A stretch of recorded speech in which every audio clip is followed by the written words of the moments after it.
then they don't actually understand Jesus. In this video, Bashar will explain the connection between Jesus and Mary Magdalene. Because there have been many misinterpretations and misrepresentations and misunderstandings about what Jesus actually said and what he was all about, because a lot of the dialogue that came from him and others around him have been altered for the purposes of political power and certain kinds of gain, and therefore you don't really have an absolutely thoroughly accurate representation of what was really said at the time.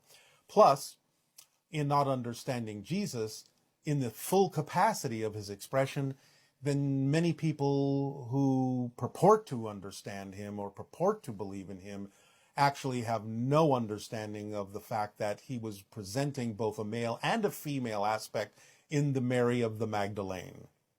This is a couple. This is a male and female representation in balance, and many of the things that were actually talked about are extremely metaphysical and not exactly what the idea of the Christian belief system purports to be true.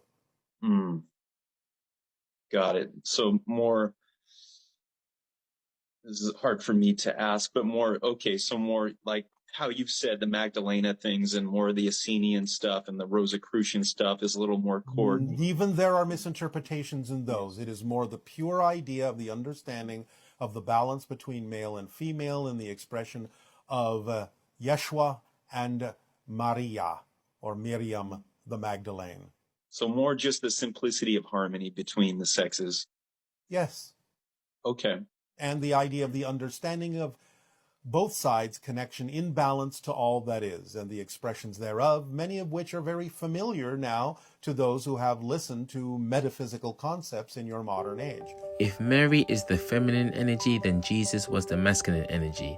Now, spiritually speaking, the feminine energy must adhere to the masculinity's strength, power, and direction. If it doesn't, it will go wayward. Jesus had to cast demons out of Mary, such as the masculine aspect of reality needs to keep the feminine in line, not by force, of course. And this is not about male, female. This is about the internal energy that we all have. The masculine in us all must keep our feminine side in check. When I say the feminine side, that side of you that wants to be free and wild, we all have it. That's the creativity side. That's that pure expression. The side of us that can be overly emotional. And yes, guys, anger is also an emotion. Pure love for just living and being excited all the time. That's what that feminine energy is. It's the Shakti to the Shiva, the Mary to the Jesus. That is to say, it's part of the feminine energy. Do not take these things to be literal. These things such as Jesus coming to earth, walking on water. These are all spiritual aspects of existence.